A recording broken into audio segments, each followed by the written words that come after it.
Hello दोस्तों, नमस्कार। मैं हूं आपका अपना डॉक्टर अशोक कुमार, सेवानिवृत्त वैज्ञानिक, लुवास अथवा हरियाणा कृषि विश्वविद्यालय हिसार।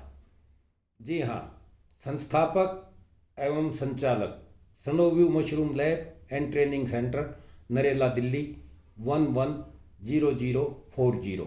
जी हाँ, मेरा फ़ोन नंबर है 98 120 19 128, 98 120 19128। तो दोस्तों, हमारा इसी श्रृंखला में कि मशरूम फार्मों को क्या क्या चीज़ की ज़रूरत है, उनकी प्राथमिक आवश्यकताएं क्या है, आज का अगला वीडियो है हमारा जल के ऊपर। जी हाँ, पानी। तो आप जानते हैं, जगह जगह आपने वाटर वर्क्स पे और यहाँ सरकार के उसमें लिखा देखा होगा, जल ही जीवन है, इसे बचाएं, इसे सदुपयोग करें, इसका ढंग से प्रयोग करें। जी हाँ, जल ही जीवन है।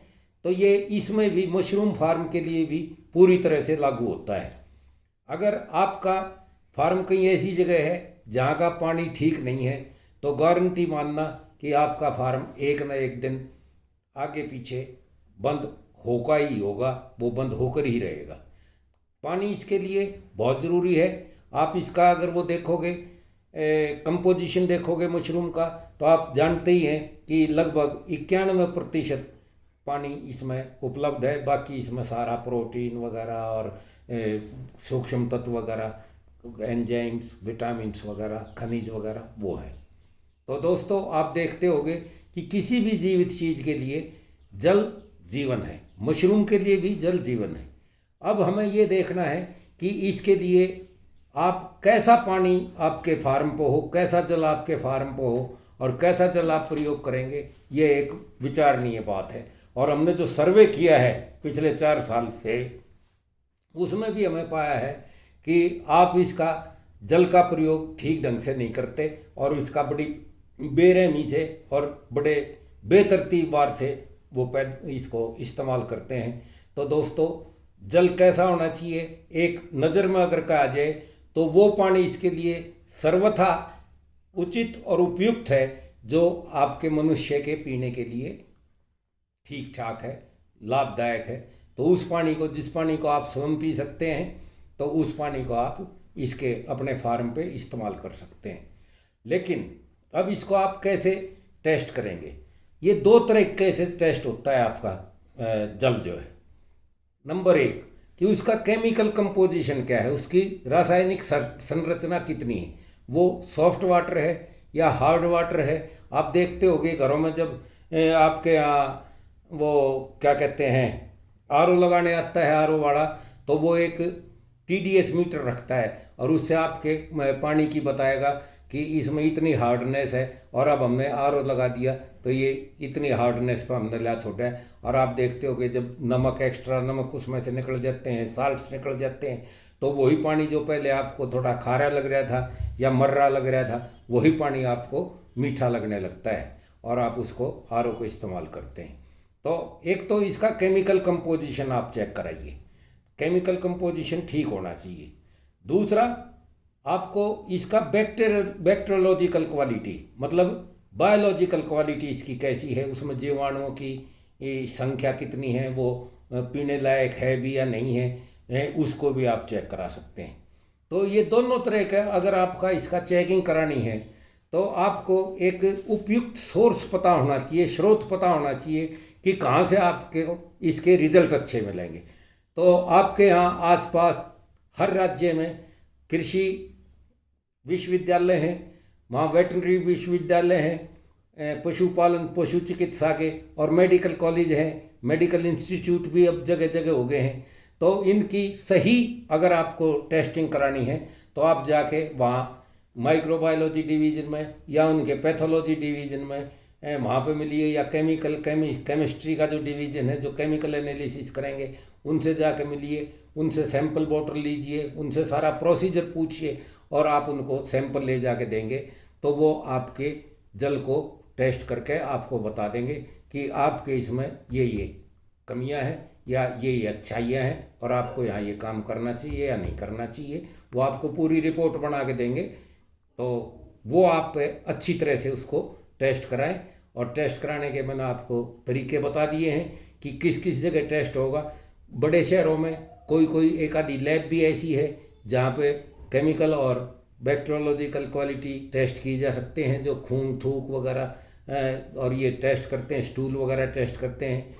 उनके पास भी किसी किसी के पास है, आप उनसे जानकारी ले सकते हैं। वरना सबसे बढ़िया स्थान आपका वेटरनरी कॉलेज या मेडिकल कॉलेज या इंस्टीट्यूट, मेडिकल इंस्टीट्यूट या वेटरनरी इंस्टीट्यूट आपके यहाँ सबसे बढ़िया साधन है। और वहाँ मेरे ख्याल से लगभग फ्री में ही टेस्ट करके आपको वो दे देंगे।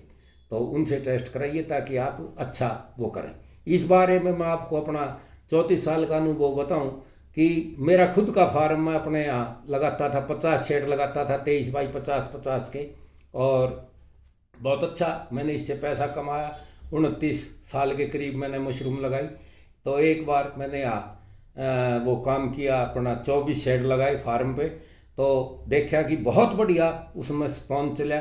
जब तक उसके ऊपर वो था पेपर बिछा रखा था और पानी मारते थे जब तक, तो बढ़िया चला। और वो बाई चांस कंपोस्ट भी मैंने अपने फार्म से दूसरी जगह बनाया था, तो कंपोस्ट का पानी भी बढ़िया था, तो वो बढ़िया बन का आ गया।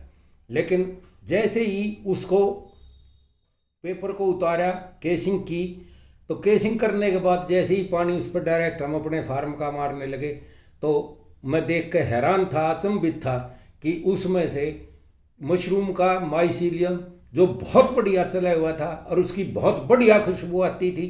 1 एकड़ दूर से भी मेन सड़क से खुशबू आती थी कि इसमें ये मशरूम फार्म है, और मशरूम की भीनी भीनी खुशबू आ रही है गेट पे भी और सड़क पे भी। तो देखते देखते उसमें से पता ही नहीं कहाँ गया, माइसीलियम नाम की चीज़ नहीं थी उसमें। और 24 शेड 23 बाई 50 के में आप अचंबा मानोगे दोस्तों कि एक 200 ग्राम भी मशरूम हम पैदा नहीं कर पाए कि ताकि एक दिन कम से कम घर पे बना के तो खा लें। उसके बाद जब ये हमें इतना बड़ा झटका लगा, कहाँ तो मैं सोच रहा था अब की बार 24 शेड में कम से कम भी 30-35 लाख रुपया कमाएंगे, और कहाँ हमारा 18.5-19 लाख रुपया उसमें चला गया। तो उसके बाद मैं अपना, मेरे अंदर की जो वैज्ञानिकता थी वो जागी, और मैंने अपने यहाँ हिसार यूनिवर्सिटी में टेस्ट कराया, फिर मैंने अपने पंतनगर यूनिवर्सिटी में टेस्ट कराया। वहाँ दोनों का हो गया, क्योंकि बात मेरे पे थी तो मेरे को फिर भी ये नहीं होया कि भाई पानी इतना ख़राब हो सकता है। तो मैंने यहाँ दिल्ली पूसा संस्थान में भी अपना इसको टेस्ट कराया, और तीनों जगह का टेस्ट करा के जब देखता हूँ तो मेरे पैरों के नीचे की धरती खिसक गई, और मैं आज तक उसमें मशरूम लगाने की हिम्मत नहीं जुटा पाया। मेरे 24 सेमी परमानेंट शेड आज भी मेरे मशरूम फार्म पे खड़े हैं, एंगल आयरन के बने हुए, और हम उसमें अब मशरूम नहीं लगा पाने। तो जब उसकी तहकीकात की गई तो पता लगा कि दिल्ली जब बंद हुई थी तो दिल्ली में से जो चमड़ा रंगने की फैक्ट्री थी, जिन्हें टेनरीज बोलते हैं या चमड़ा रंगने की फैक्ट्री, वो 8 फैक्ट्री मेरे फार्म के आसपास आके स्थापित हुई, और उनमें से किसी ने बोर करके और अपना उसका गंदा पानी हमारे यहाँ उसमें नीचे छोड़ दिया, जिसका नीचे स्रोत वो मेरे ट्यूबवेल से आ मिला, और उसमें अब इतना बेकार पानी हो गया जो मुझे तीनों जगह से रिपोर्ट मिली। तो जब मैंने उसमें जो है ना लगाना वो बंद करा, क्योंकि आप जानते हैं कि मशरूम के काम में पानी बहुत लगता है, तो वहाँ किसी किस्म का फिल्टर वगैरह या आरओ वगैरह इतना बड़ा नहीं लगाया जा सकता था, क्योंकि हमारे फार्म पे लाइट की समस्या आज भी है, उस टाइम पे भी थी। तो ये देख लीजिए दोस्तों, मैं अपना अनुभव भी आपके साथ शेयर कर रहा हूँ। तो पानी को आप ऐसा मत समझिए कि आप मर्जी चाहे झांक लगा देंगे और फिर आप वहाँ पे आरओ वगैरह लगाते घूमें, या वहाँ से आपको फार्म बंद करना पड़े और आप भारी नुकसान में चले जाएं। तो दोस्तों मेरे आपको एक बार फिर ये कहूँगा कि आप इसको अपने पानी को टेस्ट कराएं, अच्छी जगह से टेस्ट कराएं, एक नहीं 2 जगह से टेस्ट कराएं, ताकि आप उन रिपोर्टों का मिलान कर सकें और उस पर नतीजे पहुंच सकें कि हमारा पानी बहुत अच्छा है। अब एक और बात कि जब भी आप पानी लगाएंगे, इसमें आपका जो है इस्तेमाल कर रहे हो, हमने सर्वे किया तो सर्वे में हमारे को एक बहुत दुखद तस्वीर सामने आई कि लोग क्या करते हैं, ख़ास तौर से सीजनल वाले, वो ट्यूबवेल को चला के और खाल बना के, नाली बना के अपने वहाँ पे फार्म के बीच में एक काफ़ी गड्ढा खोद लेते हैं और उसमें पानी भरते हैं। उसी में जो है ना आपकी लेबर जूठे बर्तन धोती है और नहाती भी है, सब ऐसे काम करते हैं। वही आप पानी लेके आप मशरूम भी धोते हैं। तो इस तरह का जो गड्ढा इस्तेमाल करते हैं दोस्तों, आप ये देखिए कि 2-3 लाख से लेके 10-10, 15-15 लाख रुपया तक एक झोंपड़ी वाला या सीजनल मशरूम लगाता है। कृपया करके ऐसा वो ना करें। और फिर उनके यहाँ 2 ही काम होते हैं कि मशरूम के फ्लैश गल जाते हैं, सड़ जाते हैं। और एक बार अगर फ्लैश गल गया तो आप खुद स्वयं जानते हैं कि वहाँ पे फिर वैसी मशरूम नहीं निकलती और उसकी मशरूम आगे निकलनी लगभग बहुत कम हो जाती है या बंद सी हो जाती है। और बीज वाले या स्पॉन वाले क्या कहेंगे कि जी ये तो वो है आपका हवा का असर है, पिरवा पिसवा का असर है। ये बिल्कुल गलत बात है। आपका गंदा पानी आपके मशरूम शेडों को और आपके मशरूम को चुभता है, उसको नुकसान देता है और वो उसका वो करता है। दूसरा, कई जगह हमने देखने में आया कि वाटर टेबल जो है मशरूम फार्मों पे काफ़ी ऊपर होता है। 10-15 फुट आपने एक पाइप डाला और वहाँ आपने हैंडपम्प लगा दिया, वहीं आप एक छोटी सी मोटर लगा के वो कर लेते हो। तो ये भी कोई अच्छा नहीं है। जब भी आप पानी लो तो कम से कम आपका 100-120 फुट से नीचे का लेवल होना चाहिए, ताकि फिल्टर होकर पानी जो है ज़मीन में से और वो आपके पास अच्छा आवे और ताज़ा हो। और ये भी ध्यान रखना चाहिए कि जहाँ आप वो लगाते हो, पाइप लगाते हो या बोरिंग करते हो, तो उसके साइड से बड़ा पक्का होना चाहिए और उसमें है ऊपर का पानी जाना नहीं चाहिए, ताकि नीचे उसमें जाए सीपेज हो और वो आपको नुकसान करे।